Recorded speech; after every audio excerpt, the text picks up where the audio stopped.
Përshëndetje, ja ku jemi sërish këtu në Garage Lock.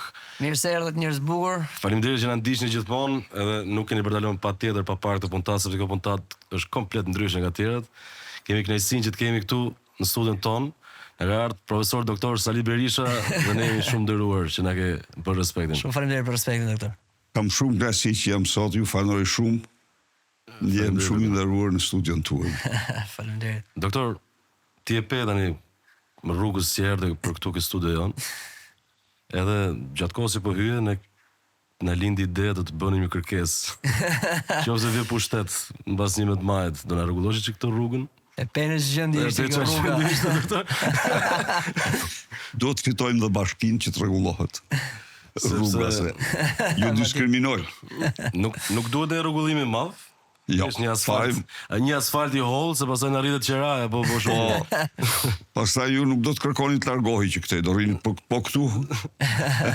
Me qeve kemi, po kështu fillohet. Nëpër garazhe fillohet, nëpër gjona të vogla fillojnë to. Gjërat e mëdha këtu kanë filluar. Po, nëpër garazhe. Edhe Bill Gates në garazh ka bërë punën. Pra ne kemi vendosur emrin kështu. Edhe Allen në garazh kanë bërë punën kryesore. Po, pra ne ka dhe emrin Garage Lock. Edhe Zuckerbergu, gjitha kokat e teknologjisë. Edhe grupet e mëdha, edhe muzika. Po. Aty kanë filluar gjithë. Pëlqej domethënë garazhi në një farë mënyre është frymëzues atëherë. Po, është ka frymëzimin e vet. Ka qenë qëllimi. Doktor, është ora rreth 12 e ca e drekës. Për gjithë ata që na ndjekin, se normalisht nuk është se jemi live dhe ju e dini këtë gjë. Po. Ky është takimi i parë për sot për juve? Jo, kam patur disa takime para. E kam filluar me takime pune. Domethënë me përfaqësues të departamenteve që po përgatisin platformën për paketën e 100 ditëshit. Po përgatisin platformën për minimumin jetik, për ndihmën ekonomike, për pension, me qenë se ishte departamenti i çështjeve sociale. Po, pastaj kam takuar edhe të tjerë. Në këtë orë ti ke bërë disa takime. Kam bërë disa takime pune të gjitha. Sa takime ke deri në fund ditës? Deri në darkë. Ka një seri, sepse ka aktivitete dhe të tjera, por ditë normale pune. Si e nis ditën, doktor? Kur zgjohesh herët? Zgjohem rreth bie vonë. Kjo specifike e ditësime është unë fle rreth orës 1:02. Fleket vonë. Flej vonë.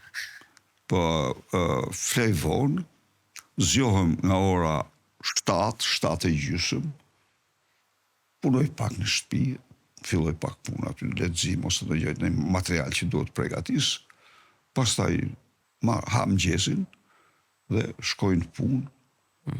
Bëj edhe ndërkohë aktivitetin tim Fizik. Çfarë aktiviteti bën? Ecje bëj. Se ka dalë një video sigur gjatë kohës që ishit brenda në shtëpi, në balkon që bëhet. Në balkon. Ashtu, gjithmonë unë ec brenda shtëpisë, po thoj, shumicën se dhe orbitrek. Kështu eliptoid. Atë bëj më 15 minuta. E bëj 15 minuta në ditë, kryesisht në mëngjes. Është një aktivitet por një aktivitet që më ndihmon shumë për të radhë parë me ky aktivitet me ruan performancën fizike, i besoj shumë se ka ndikim shumë pozitiv psikologjik, bën një shkputje dhe një ndihmon. Natyrisht ka meritën edhe të kontrollit të peshkës. Pra ka disa të mira. Është shumë i mirë. Doktor, 15 minuta në ditë, ti thua që po ta fillosh mëngjesin me 15 minuta, është fillimi i mbarë. Tani arri zakonisht në 10.000 hapa I bën 10.000 hapa. Rreth 8 kilometra, sa i bie? 10.000 hapa. 8 kilometra? Po, 10.000 hapa, si rregull, me disa përjashtime kur Po, normal. Por 10.000 hapa, ose kur nuk arrit tek 10.000 hapa, bëj më shumë shkallë, se bëj dhe shkallë. Shkallët e pallatit. Shkallët e pallatit. Shkallët e pallatit. Shumë thjesht shkallët e pallatit. Zbres disa katë dhe ngjiten. I bëj atë sepse është ca shkallë, sa i bie. Pak a shumë. Po 80-100, po si mas rastit, zakonisht 4 katë zbres dhe i ngjes, ngjitem, disa herë në ditë, 2 herë, 3 herë, si pas rastit. Por shkalla është pjesë e ushtrimit, shkalla është shumë e dobishme. Shumë e dobishme. Patjetër. Po ndërkohë që boni këtë orbit treku në mëngjes, këto emisionet e mëngjesit që çajin hallin njerëzit në televizor, shef? Nuk e ndjek emision, i ndjek tek si mas rastit, por syri për ke flavë. Se kemi shok Flavën e përshëndesim. Përshëndesim Flavën. Doktor, rrugës për punë, se ne këto pyetje do të bëjmë sot, se kemi qenë shumë kurioz. Çfarë të doni, jemi të lirë. Jemi pak jashtë, lejmë pak jashtë politikën. Normal. Jemi kurioz, jam i bindur që edhe shumë që na ndjekin janë kurioz për shkakun. Ti ku shkon punë, ke skort, hapen rrugët, tashmë që vetëm lideri i opozitës. Jo, nuk ka skort. Nuk ka. Rritet në trafik, rrike. Mbetëm në trafik. Semafori për shkak.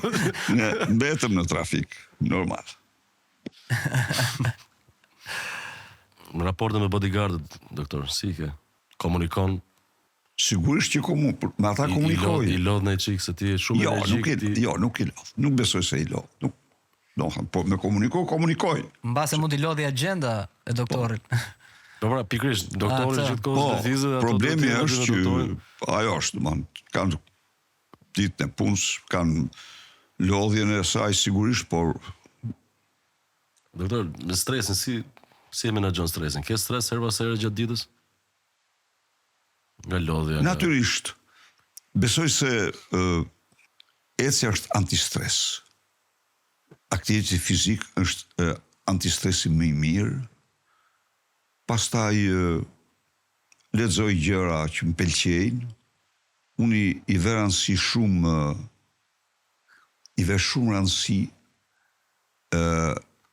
mendimit pozitiv dhe leximeve të pëlqyera që ngjallin pozitivitete. Që t'japin një energji të mirë.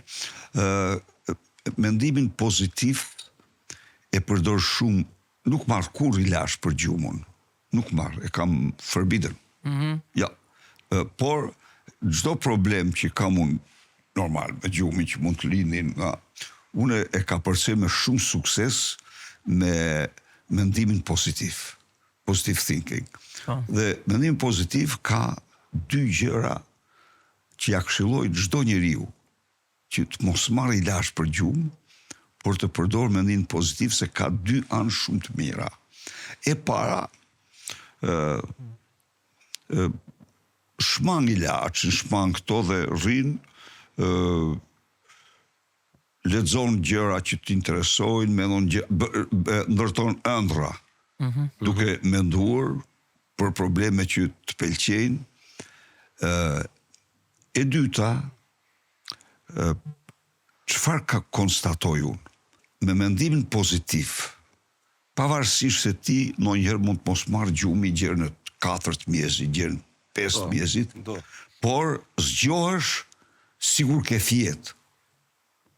Zgjohesh sigur ke fjet, pra e ke ditën me pak ndryshim nga ajo dita që ke fjet plotësisht. Pra vetëm mendimi pozitiv përpara se të flesh ndikon ke gjithë kjo.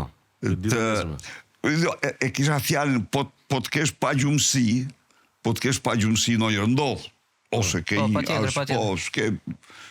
dhe unë këte ka përsej me mendim pozitiv.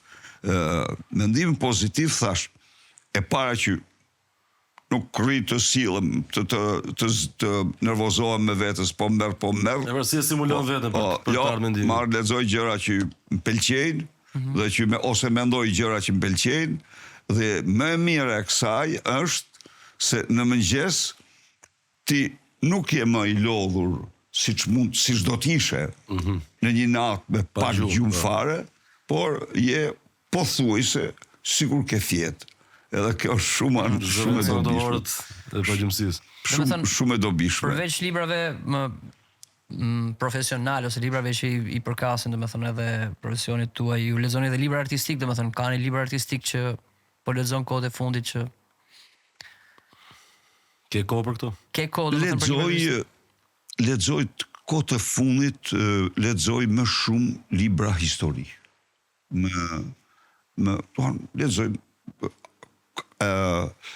Lexoj letërsi artistike, por lexoj me iPad.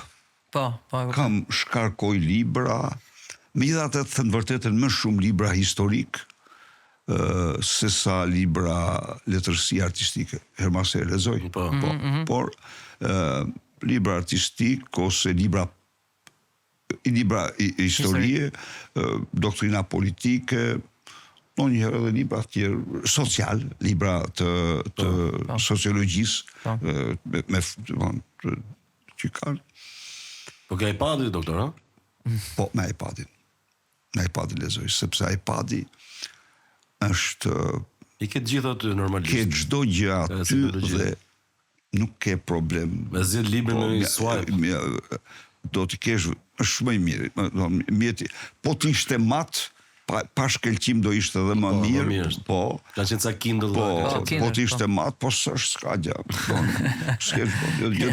Jo gjitha të mirat im dhe do të një. Por është i jashtëzakonshëm si mjet lehtësimi, plus që çfarëdo që të shkon mend, ti e kërkon aty dhe e gjen. Edhe është një mrekulli në kuptimin e vërtet fjalës, po. Doktor, keni kolon zanore momentalisht përveç këngëve tona që i dëgjojmë nga deri në ditë. Ato mbeten kryeveprat e mia. Në një këngë të huaj, kështu që të kanë ngel mend, momentalisht flas, se njeriu në faza ndryshme dëgjon këngë ndryshme, apo s'ke për momentin. Momentalisht jo nuk kam. Por thash, e the bukur ti, në fazat ndryshme janë të ndryshme, kështu këtë raport kam pas me këngë gjithmonë. Po këtë raport dhe me librin. Për shembull, kam qenë i absorbuar shumë, i përfithur nga Jacques Brel, nga Tom Jones, nga Beatles, nga me kohë, të gjitha me kohë. Nofta nga gjithë këta Beatles mbeten më të... Nuk e di pse. Jo, shiko, i them vetës se mbetën si një filozofi ata për ne. Ne ishim të rinë, nxënës, dhe ne bërim çmos që të ngjisnim atyre. Ata e ke parasysh të ngjisnim në qethje floksh, në kreje, në veshje, në këto. Dhe ata ishin... Ja, atë edhe syleshin, doktor, me... Jo, aty ishte bukuria, aty ishte sfida. Ajo ishte gjithë puna. Gjithë sfidën e bërim nëpërmjet krijimit të ngjashmërive me ta. Pra, ata bëheshin personazhet tona që dhe në shkollë ose ishte muzikë. Ndigjoj, e ndaluar, po ndigjoj, nuk e vetëm ndigjoj, po imitonim me veshje, me flok, përpiqje, ishin idhuj, problemi është, ishin idhuj, por nuk ishin idhuj të vërtet, të merituar, ishin tamam i përqen idhuj, edhe në këngët e tyre, në muzikën e tyre, në filozofinë e tyre, nofta, dohan... Kështu që ata kanë mbetur në një vend për shumë vite, më ka qenë Jacques Brel, i cili është sa këngëtar, po aq dhe poet. Sa këngëtar, po aq dhe poet.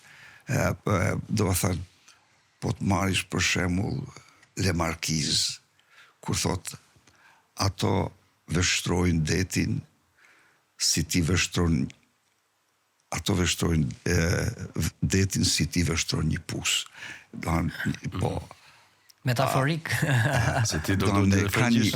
Ka një forcë. Ato vështrojnë detin si ti vështron një frut. Ato vështrojnë vdekjen si ti vështron një pus. Pra ka një lloj krahasimi makbethian në epik të madh shumë në të gjithë, edhe lirika e tij. Në më kitë pa. U bë një hymn edhe në gjuhë tjera në më kitë pa. Histori shumë interesante. Ai ishte i dashur, ishte belg. Belg, po, francezët kishin e ka një fare, bëj një dallim me belgët. Pavarësisht. Jo dashur, jo, e kanë si kështu. Pak më a la belge. E ka një gjë që çdo belg i madh valon, atër pasaj qëtë super francez, për shumë Marguerite Yourcenar, është belge, por ky ishte i dashuruar me një Suzanne Gabrielo, një paraqitëse televizioni. Prezentuese. Francez. Ato u ndanë, edhe ky u mërzit shumë. E la ajo. Edhe ky i bëri këngën. Ku i thot që do të bëhem hija jote, hija qenit tënd, hija gishtit tënd. Dhe i thot saj, e merr me mend ti thot sa më ka trondit kjo sa që unë u thash publiku që do bëhem hija qenit tënd. Ai nuk kupton as vetë ishte. Jo, ishte i vetëdijshëm që kishte bërë një hym të vërtet të jashtëzakonshëm. Shulinë këngë të bukur nga dhimbja. Doktor, po në i këngë shqiptare, në ato vite flas, në kohën para ardhes demokracisë. Ka qenë një muzikant, në fakt, që na pa të tregu doktori, kur ishim tek zyra. Gjergj Leka. Gjergj, si ka pas ai Gjergji? Ai muzikanti që kishte ikë nga Shqipëria. Po. Jo, po më flas për këtu. Për muzikën përgjithësi. Për këngën në Shqipëri, ke pas një këngë kështu tëndën? Kam patur. Apo ke pas disa? Jo, kam patur disa. Kam patur dhe e ndjek dhe më pëlqen kënga dhe tashi të flasim këtë. Kosovarët e bën Shqipen më muzikale.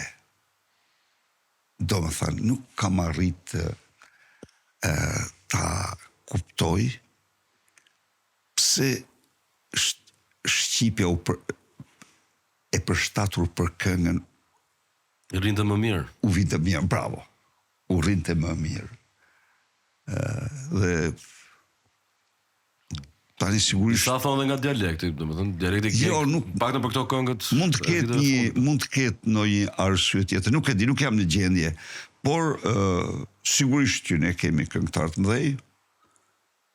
Pa asnjë diskutim. Patjetër. Fakti që dhe të them të vërtetën, edhe motivi i këngës më pëlqen shumë. Motivi. Unë do ke parasysh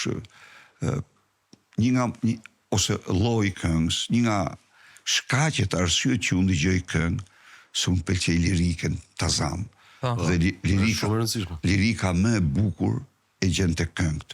Lirikën më të bukur të njeriut e ke në këngë. Dhe unë jam ja pasionuar pas leximit, por Tazam po marr leximin e poezisë. Lexoj edhe tani lexoj poezi, po të them të vërtetë që jam kështu i real, lexoj edhe për të mbajtur memorien. Domthon ushtrimin tim për memorien e bëj me poezi. E bëj me poezi. Am ndihmon as në orë nuk e di. Po e mban mend. Po sigurisht. Është rezultative. Am ndihmon apo po unë besoj se ndihmon, edhe unë nuk lëshoj, nuk heq poezi. Përveç se e dua, por krahas kësaj besoj se edhe më ndihmon të më mbaj memorien, bëj provën me te. Koha ka treguar se ka ndihmuar. Ushtrim, e the bukur, bëj ushtrim për të rujt memorien. Ama në këtë aspekt nuk do ishte e plot vërshimi yt drejt liriks, po të mos ndëgjosh këngët dhe po të mos lexosh këngën. Më të bukurat janë normal plotëson në tjetër. Te këngët janë më të bukurat. Po vjen edhe grackën e ritmit tjetër se kohë si jetojmë muzika ka ndryshuar për shkakun që ti ta gjesh veten të kap në thonjza gafil duke pëlqyer një këngë e cila ka muzikën e bukur, po teksti ndërkohë ka skandal. Ka ndodhur ndonjëherë? Tani i shoh ato çështje vërtet e ndodh ajo. Ndodh. Por koha domethënë nuk do thot se je gjithnjë në kreshtën e kohës. Unë besoj që ato përgjithsa koha i pranon ecim me kohën. Po. Jo, dohan shiko, tani është një muzika ka tregun. Po. Tregu është një tregues, është një tregues shumë i rëndësishëm i saj, jo i vetëm. Pra, s'pëlqet nga ti, po kjo nuk do thotë që ajo është nuk ka vlerë, po. Jo, është gustosh në fund fare. Çështje gustosh, çështje Është një këngë për shembull, o më Serbi, o morin ta prisha, ose më thonë Sali Berisha. Çfarë ndjen për gjon këtë këngë? Për shembull. E ke dëgjuar se këngë normal. E kanë dëgjuar gjithë Shqipëria. Atë pëlqej fillimisht? Jo, nuk do të thënë. Me që ishim ke lirikat. Erdhi momenti të falenderojmë sponsorat tanë. Faleminderit Jack Daniels për supportin, jeni shumë të mirë. Faleminderit shumë edhe Lazar Way, i cili na mbështet gjithmonë dhe ne duam shumë. Thank you. Gjithashtu falenderojmë edhe të Fortit, të cilët na surprizojnë gjithmonë, surprizojnë edhe të ftuarit që kemi ne me dhurata shumë të mira, kështu që faleminderit të Fortit edhe ju për suportin. Vjen do 21 nga këto. Kabe. Hajde edhe. Opa. Yes. Faleminderit. Dhe me thënë, bëhet qefi që bëjnë këngë, që dedikojnë këngë? Jo, nuk më bëhet qefi. Nuk më bëhet qefi se e ka një lloj domethënie që është pak ekstreme, si jashtë toksore. Është pak ekstreme. Unë preferoj të jem toksor. Jo. E ku ka më mirë. Po. Në këto sa nipër të mbesa ke? Kam 2 nipër. Djalit është tani hyrë në universitet. Kam dhe një nip më të vogël, në 14 vjeç, që është në shkollë 9-vjeçare. Pra, kam 2 nipa dhe kam 4 mbesa. Mbesat janë më të rritura, janë 2 janë studente, tjetra është në punë, punon. Po 3 janë studente, 3 janë studente dhe njëra është në punë. Janë më të rritura. Janë jashtë Shqipërisë? Janë jashtë, janë me studime. Kur del për shembull jashtë, edhe koqëdon që jenë në vendin që ti ke takimet e tua, angazhimet e tua, është vendi ku nipërit dhe mbesat e tua arrin. Takoni bashkë atje, i shkon për vizitë. Patjetër. Apo ka protokoll shumë jo, s'ka, s'u ka protokoll me gjyshin. Çfarë protokolli ka? Jo, protokolli juaj. Gjyshi s'ka asnjë protokoll, po. Jo, protokolli juaj Jo, s'ka protokoll me gjyshin ato, po ato janë s'më bie, do të thënë. Kur mbie puna na shkojnë atë vend. Po edhe shumë s'm ka ra puna, nuk udhtoj kaq shumë unë. Vetëm udhtime pune. Pastaj udhtime tjera s'ka rastis domethënë herë që të rastis, bravo. Në tërsi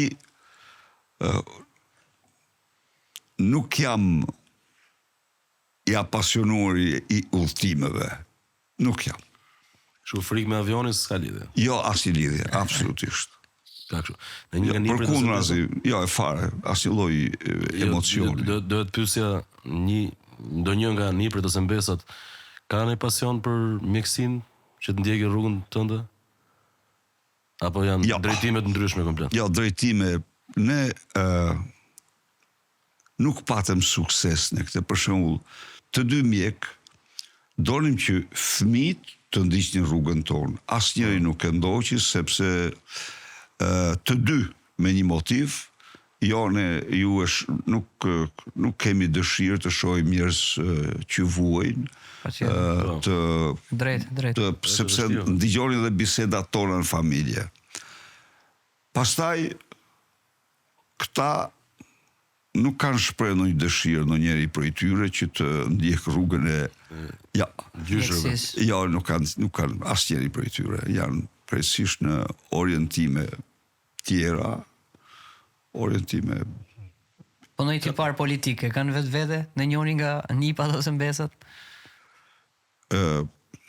Po them, mund t'i futen politikës, kanë dëshirë që të ndjekin rrugën e politikës, apo? Politikën e ndjekin ata, e ndjekin shumë, por a kanë dëshirë të t'i përkushtohen, ndoshta të shkollohen për atë. Gjerë sot, jo, shkollat nuk janë asnjë politikë, janë shkolla ekonomira, pa këto tjera janë në kompjuter, në inteligencë artificiale. Inteligencë artificiale, kompjuter ekonomi, është marrëdhënie publike, pra janë deg. Po të se kanë zgjedhur rrugën e vet që e kanë zgjedhur rrugën që kanë pëlqyer më shumë në studi. Natyrisht janë të lidhur me politikën, pa diskutim. Po, patjetër. Nëse ti je politikan, do të thotë patjetër që duhet bësh një deg që ka lidhje me politikën. Ka treguar rasti juaj. Jo, nuk, do të them, nuk është se ka një dëshirë të ndajnë kohën e tyre midis profesionit dhe politikës. Po, qartë. Jo, janë përkushtuara në ato që... Doktor, thonë që me kalim në moshës sa më shumë plaget njeriu, thonë, aq më rrallë i bi telefonin nga fëmijët, nga nipit, nga mbesat. Me ty ndodhe një ta gjë, po? Domethënë, që mund të bi telefonin, jam dakord, po jo për hallet e veta, me të pyet si je, për shembull. Jo përkundrazi. Më shpesh. Më shpesh. Po. Telefonatat janë më të shpeshta. Që thonë, na harrun kalamojt. Jo, nuk ndodh. Jo, janë më të shpeshta telefonatat. Po. Dhe janë shumë të... Jo, janë të vazhdueshme, po thënë, konstante. Bën pjesë ke pakica, do të them, si mas statistika. Po. Me qëra fjali, doktor, ke telefoni. Në WhatsApp, për shembull, e përdorni WhatsApp, ju shkruajnë njerëz thjesht, si funksionon kjo me ju? Apo ka një shkruan? Cili do? Do të dikush ka një hall, për shembull, thon doktor. Po, pa diskutim që më shkruajnë. Ka njerëz që shkruajnë, a? Qindra. Unë se kam rru kur numrin, unë kam këtë numër telefonit pa ndryshuar gjithmonë, kam vetëm një numër dhe jo dy numra. E nuk e një për... Jo, kategorikisht, asnjë. Ta afërmit që... Kam vetëm këtë numër. Dhe ky numër është i afishuar në Facebook dhe kudo. Cili do e gjen atë, është numër publik. Do të thënë, nuk ka filtra mes jush edhe njerëzve të tjerë. Nuk ka njerëz. Këtë nuk e përdor njeri. Telefonin tim e përdor vetëm vet. Vetëm vet. Dhe komunikoj në mënyrë intensive me qytetarët. I kthejnë përgjigje njerëzve... Pa diskutim që kthej përgjigje. Se ka shumë raste që politikan kanë një farë arrogancë që nuk kthej përgjigje në shumtën raste. Unë nuk them se nuk më shpëton në një rast pak këtë përgjigje, sepse janë më vinë si mas raste, po më vinë shumë mesazhe dhe më shpëton, por dëshira ime dhe përpjekja ime është tu kthej përgjigje. Tu kthej përgjigje. Shumë gjëra, informacione, kërkesa, sugjerime, ky është mënyra kryesore e komunikimit që kam. Shumë e tepër se sa pritja në zyrë, presë në zyrë, po telefoni është sot mënyra kryesore. Atëherë jemi 2025. Po Facebookun, doktor. Përdorni, domethënë jeni si njerëzit e tjerë që bëjnë scroll kështu, i shef komentet. I shoh komentet. Domethënë kontrollon, nuk është se merr vetëm stafi me këtë punë. Jo, statuset stafi jot që stafi im, jo, me komentet nuk merret. Po t'jep është e imja, nuk merret kush me te. I kontrollon me fjalë. I kontrolloj sa mundem. Patjetër, se ata janë më mira. Po, por i kontrolloj dhe her mas heru përgjigjem telefonit më shumë ti dhe më që kam po. Aty si pas mundësi, si pas rastit. Se janë shumë, është Facebooku, është Instagrami, është TikToku, janë me fjalë pa fund. Në atë kohë, doktor, kur ke qenë kryeministër, edhe president po, do më thënë se kohët ka ndryshuar se jemi ke telefonin. Pa atëherë njerëzit shkruajnë letra. Edhe e sillnin si funksionon, e sillnin po posta kryeministrisë, e çonin për kryeministri. Si funksionon atëherë? Vinin gjithë letrat? Absolutisht vinin, edhe në mënyrë absolute, merrej jipej udhëzimi, sigurisht me vinin të përmbledhura në kryeministrisë. Patjetër. Nuk e nxjerrje, por jipej udhëzimi sipas drejtorive, sipas ministrive, agjensive, që të trajtonin problemin dhe të informonin. Po, dhe me shumë, dhe aty ishin punoj shumë të përgjegjshëm, shumë të nuk injoroj asnjë letër. Ka pas raste për shkakun sepse njerëzit thjesht gjëja e parë që duan, mbas të shprehin hallin, thonë duan një takim për shkakun, kupton? Kishit si funksionon takimet? Takimet janë më të vështira, nuk them ka edhe prisja dhe takime, por të takimet ose prisja vet, ose ngarkoja një këshilltar timin, ose ka shefi kabinet, pra sipas rastit takimin, por letra që dërgonte e pamundur që të mos shihej përmend, edhe të mos kishte një shenim nga unë. Shumë drejt. Me që jemi në një podcast, ti ke pas një ide në fillim fare që të hapje një podcast vet. Shumë drejt. Me sa mbaj mend. Pse hoqë dorë? Po, hoqja dorë. Dy arsye. Hoqja dorë sepse mu duk se po hyja në një territor që nuk me takonte. Dhe nuk bëra gabim. Nuk bëra gabim.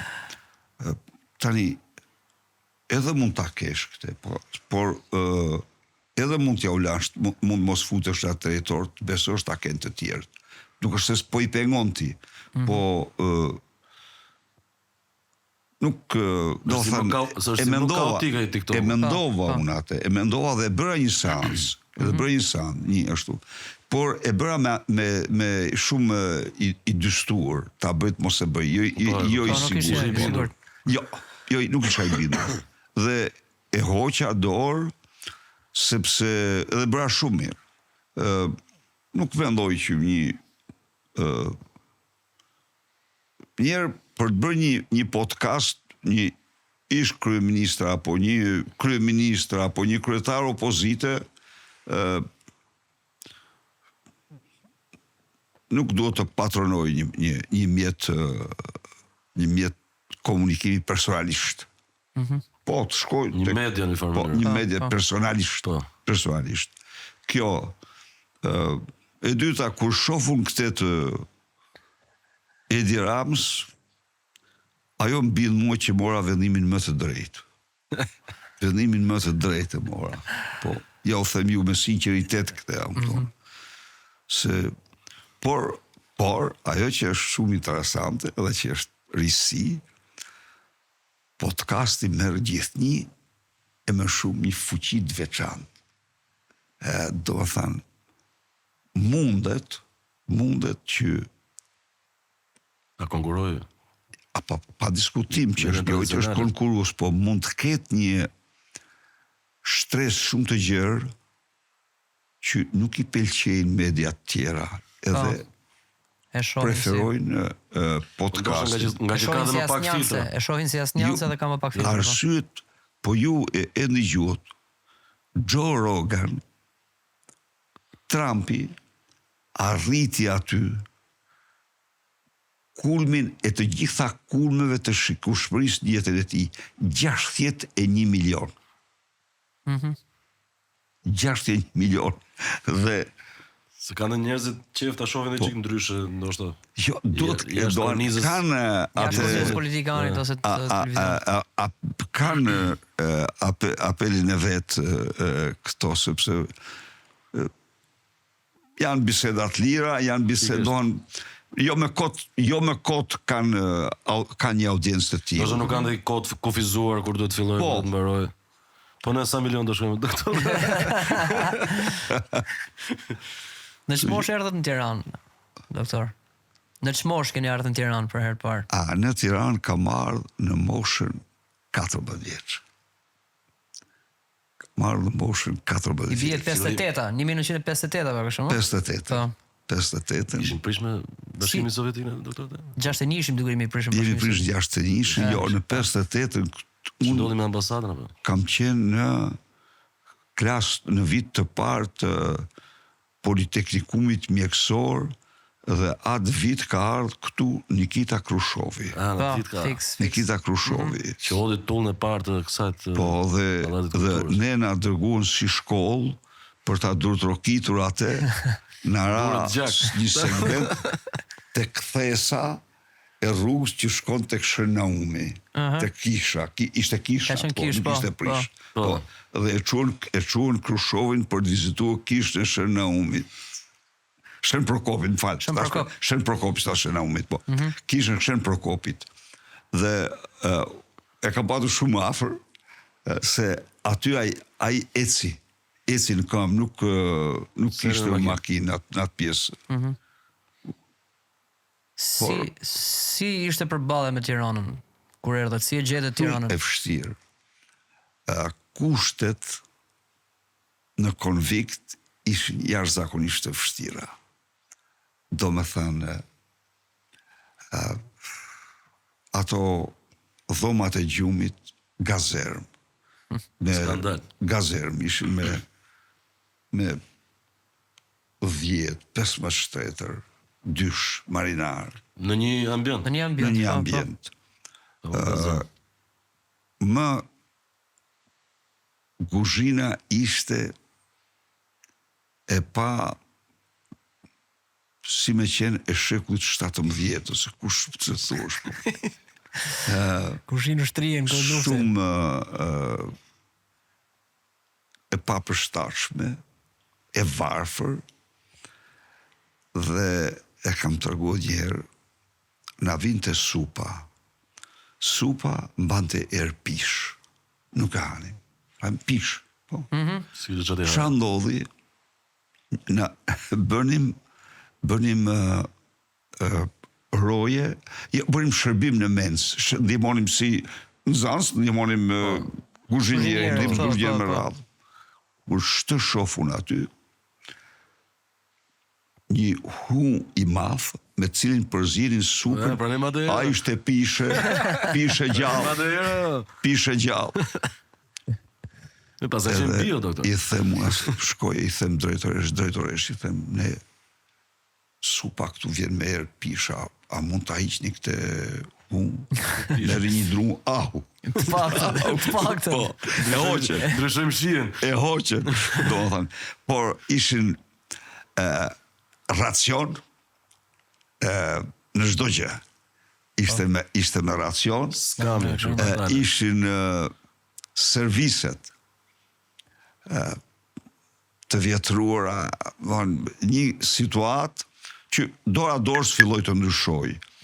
Por fillimisht ajo ishte një më kujtonte romane të shekullit 17 për konviktet.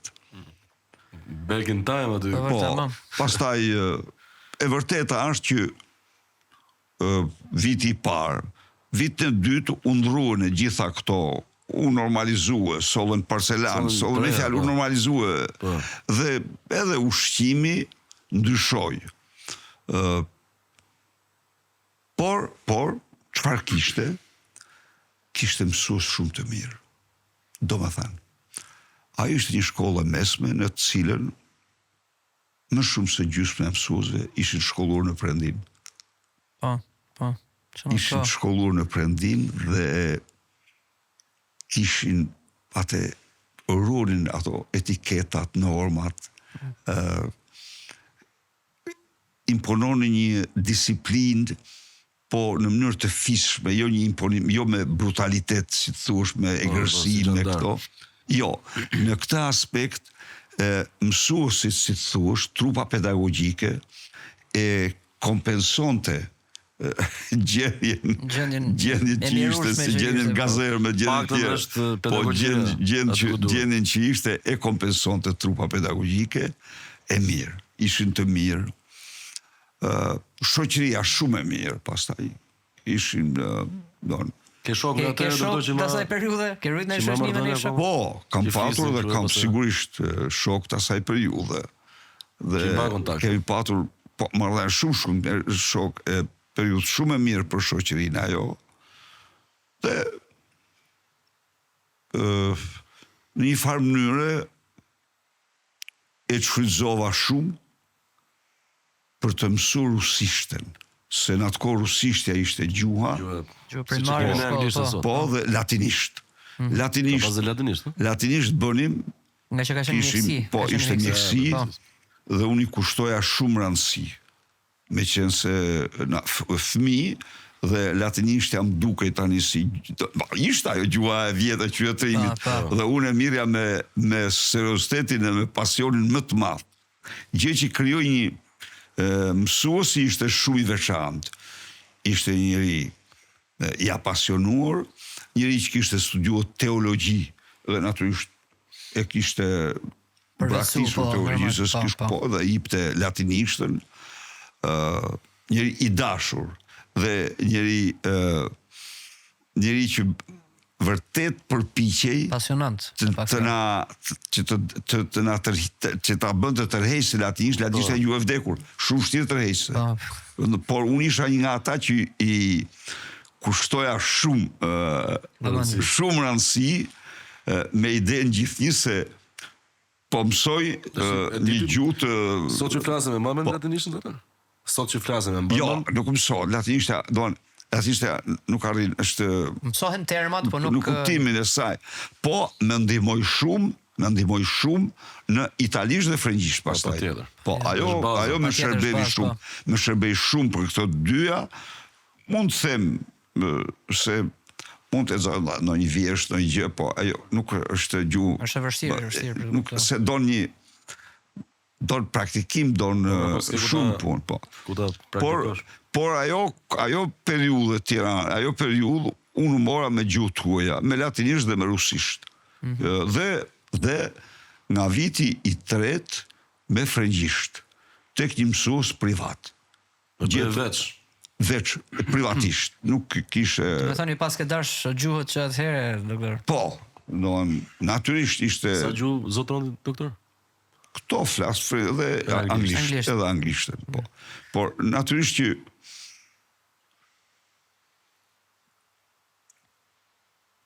kur je vend i vogël, kur je të duhen gjuhët e huaja, se s'ke do, është çdo gjuhë tjetër është një mundësi. Në atë kohë kishte shiteshin libra, jo në frëngjisht dhe anglisht, por libra rusisht shiteshin me çmim të lirë dhe libra të përkthyera në rusisht nga autorë të ndryshëm gjithë bota. Ishte një librari ndërkombëtare që blije libra me çmim simbolik në fakt. Doktor, atëherë dinit për shumë gjatë kohës që ke qenë në Tiranë, përveç shkollës, seriozitetit ke kjo pjesë, dinit shumë me shokut që pinin një çik alkool, një cigare, një gjë kështu. Dilnim, unë se të ri, a ke përësysh? Nuk ish i ri, po. Dili, por festa me rast të bënim, po t'ishte një ditëlindje, ose festat ishin më të kufizuara, kinema shkonim, në kinema.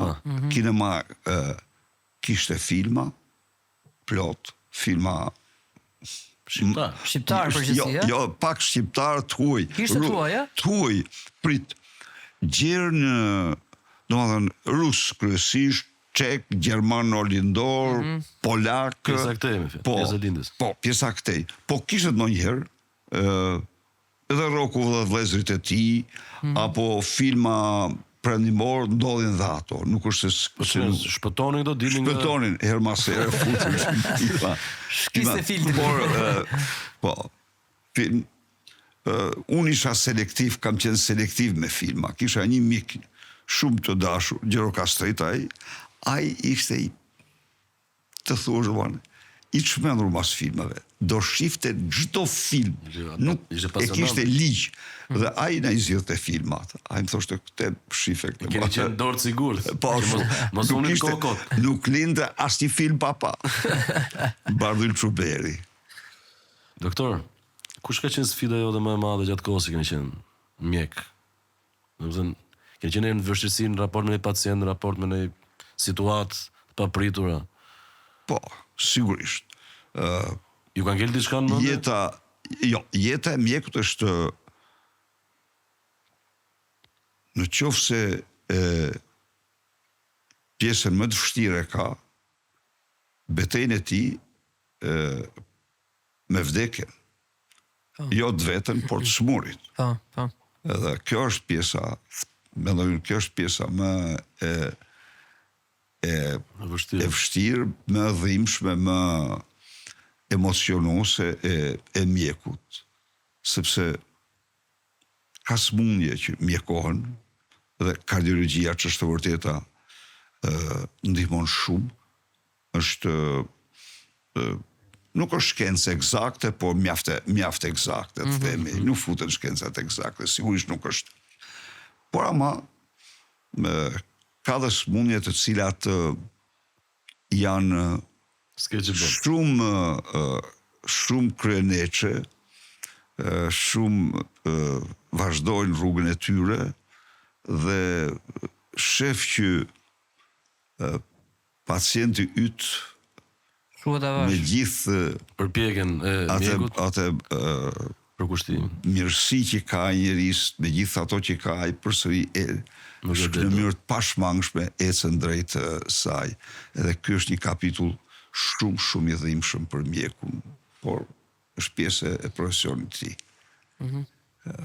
Ndonjëherë mjekët duket sikur në thonjza janë thonjza të pandjeshëm, por janë si më të ftohtë sepse nga që shohin shpesh raste regojnë ftofsi, po nuk janë vetë. Jo, ata janë shumë të ndjeshëm, të ja sigurojnë për këtë. E përjetojnë thellë dramën e të smurit tyre, sepse lind një raport shumë i veçantë midis mjekut dhe të smurit në tërësi. Po veçanërisht raporti midis mjekut dhe të smurit që smurit të rënd është një raport jashtëzakonisht i veçantë. Mund të jetë raporti më i ngushtë njerëzor në disa aspekte, sepse ai aty ndodhet para teje dhe vdekjes. Para Zotit, por para te, në këtë kuptim, njeriu shef në aty të gjithë labirintet dhe madhështinë e shpirtit njeriut. Janë heroj që luftojnë me një heroizëm të pa përshkruar.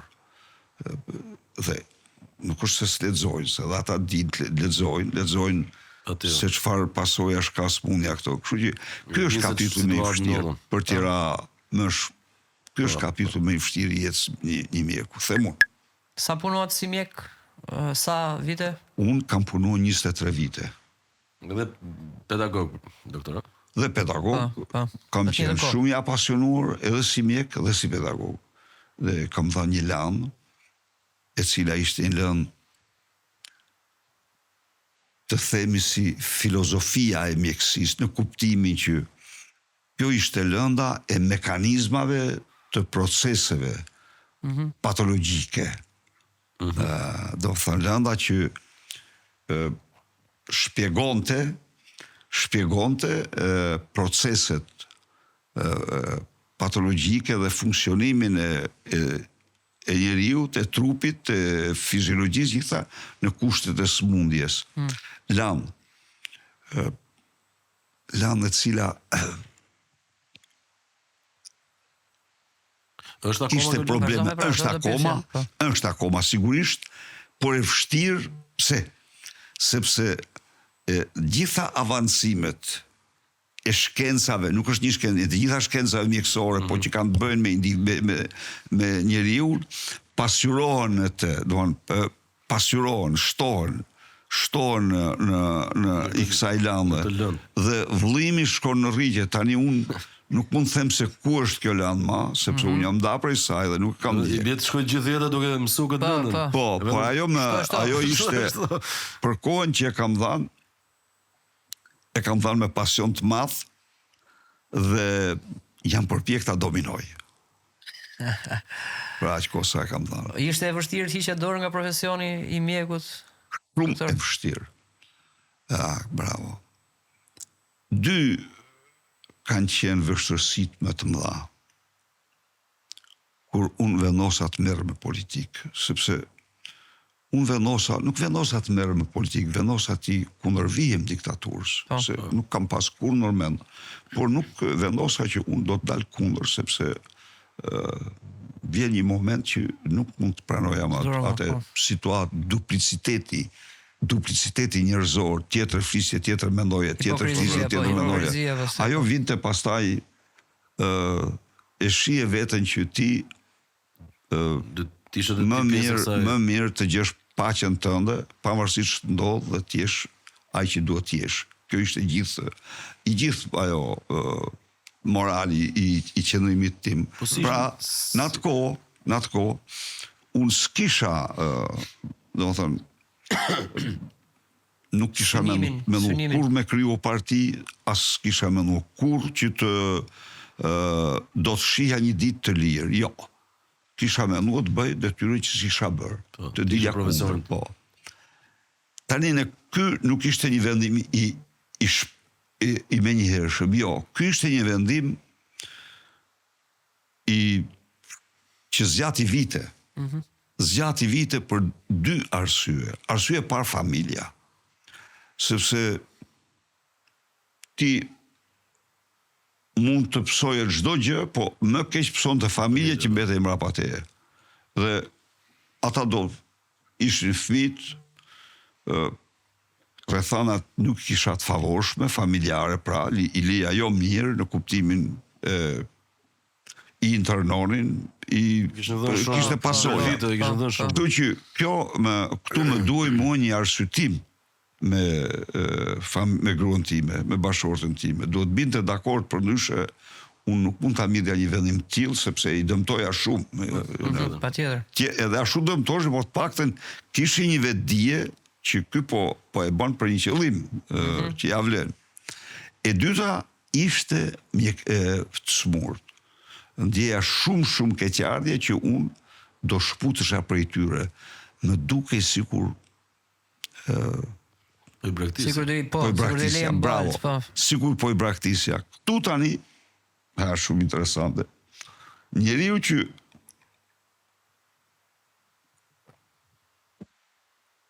më frymëzonte ishte Andrej Saharov. Pse Andrej Saharov? Andrej Saharov ishte qenë një fizikant nofta ndër më të mëdhenj të Bashkimit Sovjetik. Thuaj që ishte baba i bombës bërthamore të Rusisë, por ky i la të gjitha dhe merri me drejtat e njeriut. Ky filloi një betejë bashkë me shoqen, të dy, dhe nuk u larguan nga vendi. Kjo ishte një specifik. Të tjerë disident ishin larguar nga vendi, unë nuk i doja ata. Unë nuk doja të largohesha. Unë dilja jashtë, kthehesha, me ziprisja të kthehesha, jo më të rria. Po nuk shmendoja kur që unë duhet të... Ti dohen në një farë mënyrë luftën më frontale, më...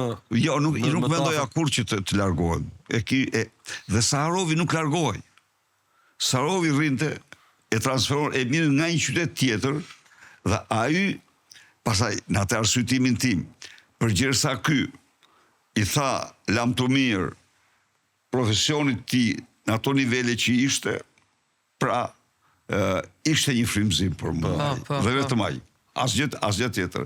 Kështu që, kur e ka marrë atë vendim, e ka marrë me një keqardhje të thellë, shumë të thellë për profesionin, për të smurt, me duke se po i praktisja dhe nuk e ndjeha vetën shumë të qetë. Pastaj, sigurisht, mjek tjerë kishtë aty dhe... Po kështu, doktor, se jam kurioz, momenti që shkove ke spitali, the, unë po largohem, do jep dorëheqjen, kjo nga ana procedurale, the, protokollare. Kjo... E mbajmën, apo se mbajmën? Jo, e mbajmën shumë mirë. Kjo... Si unë ndave me kolegët? Po, jo, kjo erdhi në këtë mënyrë. Lëvizja studentore, mu me gjeti në befasi, nuk e prisja. Po. Unë kisha qenë në Itali, u ktheva, dhe më thonë që student janë në protest. Protest, po. Po pinim kafe me 2 miqtë mi, Besnik Mustafen edhe Kujtim Çashkun, sa në thanë, të nisemi, thasha, shkojmë në atje kemi vendin, po. Shkojmë atje, historia kjo, do më thanë, por që pasi u arrit pranimi pluralizmit nga Komiteti Qendror i Partisë dhe u majt plenumi me urgjencë, atëherë që të tre, i tham njëri tjetrit, mori fund misioni, ne ka që kishim dëshirën tonë, ajo realizua, Shqipëria tani do jetë pluraliste, ne vazhdojmë punën. Unë ndam me këtë mendim. Bile në mitingun që u bë për të festuar ngjarjen, vendimin, unë mata fjalë dhe u them që i përgëzoje këtë andaj dhe Partia Demokratike unë propozoha emrin e saj. Dhe tani, unë do mbetem një mik i Partisë Demokratike, u them. Po ikim në profesionin tim, e kreva misionin. Unë do mbetem një mik. Por, pse u ktheva? U ktheva për 2 arsye themelore. E para, unë e kisha marrë një vendim, kështu që mua që nuk më impresiononin, as regjimi, as po. Këta ishin 3. Mendova se unë mund të dalzot këtyre, në kuptimin asaj që të shmangen gjakzësi dhe teprimet, sepse pala tjetër fitonte. I kishte gjitha forcat, i kishte gjitha mjetet, po. Dhe ne nuk duhet binim në atë kurth të tyre. Në këta aspekt, unë e dija që nuk isha impresionen, nuk me impresionen do ata me këto. Kërcënimet e veta. Dhe doja absolutisht që ky ndryshim të zhvillohej pa gjakderdhje. Nuk doja kategorikisht kishte gjakderdhje. Pse? Shiko, unë isha i shkolluar, kisha dal jashtë, kisha lexuar, dhe natyrisht të gjitha ato kishin ndikimin tek unë në psikologjinë time. Kishin formuar. Po, kishte mira tjerë të cilët në verbëri s'kishin përfituar asgjë nga ai regjim, përveç varfrisë, përveç dhimbjes, përveç skamjes, dhe megjithatë nga mjeshtria darkë brorisnin për te. Si e përftoronte Sali Berisha atë kohë psikologjinë kombëtare, se ka gjithnjë psikologji kombëtare. Po, patjetër. Po. Unë e përfturoja një akullnaj të ngrirë. Dhe mendoja që ne do të bëjmë gjithçka ta shkrim akullin, po njerëzit të nxjerrim si duhet. pa dhimbje, që ky proces. Pa i gjithë ky proces. Dhe të ta ilustroj. Më kujtohet si sot në suk të Përmetit. Po shkoja atje, del një grue, gjuhën, me drua, me gura, me seqa gjujti, e nala makinën dola, rudit, po. Shkova unë e takova. Ajo I kishte duart me kallë, kompleta. Dhe I thash, po pse ti je kundra me, po je fashist, I tha. Je fashist, jo, I thash, unë nuk jam fashist, po shikoj, thash unë. U përpoqja, tani, qarë kishte përfitua ajo nga regjimi? Ajo vetëm ishte indoktrinuar nga regjimi. Po sa ishin këta? Ta ishi qitra mira. Dhe besoj se gjëja me madhe që bëm, në atë kohë, ne shmangëm kur urzua busti, u rëmbyen armë të gjitha anë. U rëmbyen armë të kryoj, a I qindra mira vullnetarë të Enverit, ata rëmbyen armë, ata bërin parada. Bërin parada në sheshe të qyteteve për t'ja nxjerrë frikën, për t'ja nxjerrë frikën për të nxjerrë frikën për ne, po, ama shko, po kjo ishte psikologjia. Nerti, ti nuk mund të këta ishin, kjo ishte psikologjia njerëz të cilët nuk ishin nomenklatur këta. Ja, si ishin nomenklatur. Këta ishin njerëz që ishin që harin, këta ishin njerëz që harin buke krip, harin buke shërbet. Se përfituronin do të ndryshë realitetin. Ndaj dhe kjo ishte arsye dytë madhore. Dhe them që ne këtu nuk jam vetëm unë, po e tëra si grup që ishim, ne luajtëm një rol shumë pozitiv në këtë amt, ne shmangëm se sidomos mas bustit, mas shtatorës tash bustit, ata ishin të gatshëm përdorin forcën. Por ne arritëm edhe të mos të shohim në rrugën tonë, edhe të shmangim konfliktin civil. Së dytë ishte Kosova. Tani të shpjegoj. Unë isha në Paris dhe po thoja atyre miqve të mi francez, isha me studime, mjekiri. Po u shpjegoja për shtypjen që u bënte Titoja shqiptarëve në Kosovë. Dhe natyrisht më ashtu, kur më ngrihet punë një student. Student ai, nuk ishte mjek, po, Simon. Zoti Berisha, unë tha, verën e kaluar e kalova në Shumadi. Kishin një praktik që shkembenin fëmijë, 3 francez shkonin familje serbe, 3 dhe serb vinin familje franceze. Po e kishin mjaft përhapur, po. Unë po ku ishe ti, thëmu Simon, isha në një familje serbe në Shumadi, po mirë tha shumë, qarpe, vizitova Kosovën, tha, 2-3 herë, tha. Zoti Berisha, tha, të gjitha janë ashtu që thetë ti, tha, bilet them dhe me keq, tha, po ka vetëm një problem, tha, ka Zoti Berisha. Urdhoi, tha, Simon. Atje, tha, të paktën Zotit I luteshin, tha, kurse në Shqipëri si lutën Zotit. Po ateist. Zoti Berisha, atje, tha, I lutën Zotit, kurse në Shqipëri, tha, si lutën Zotit. Pra, Shqipëria e dëmton dhe shumë Kosovën. Sepse Shqipëria, këtë që më tha mua Simoni, kjo figuron të gjitha arenat nërkombëtare, si vendi I dhunimit ekstrem të lirive të drejta dhe shqiptarët e Kosovë kishin më shumë se në Shqipëri. Tani, një Shqipëria hapur, demokratike, ishte kontrast I madh me Kosovën e pushtuar. Dhe Kosova mund të ndihmoj. Dhe unë Kosovar e kisha të plot qoftë për kushtimin, qoftë pasionin për të bërë çfarë mund të bëj. Tani, Shqipëria një vend I lirë për Kosovën.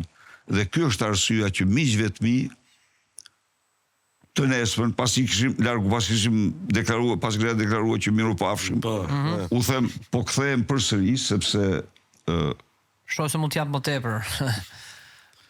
Jo. dy arsyet, ja u shpjegova. Po. Ja, për këto dy arsye unë do kthehem. Doktor, kështu që më falë se e ndërpresim të ardhora me ne do kemi qef. Është ora 1:23.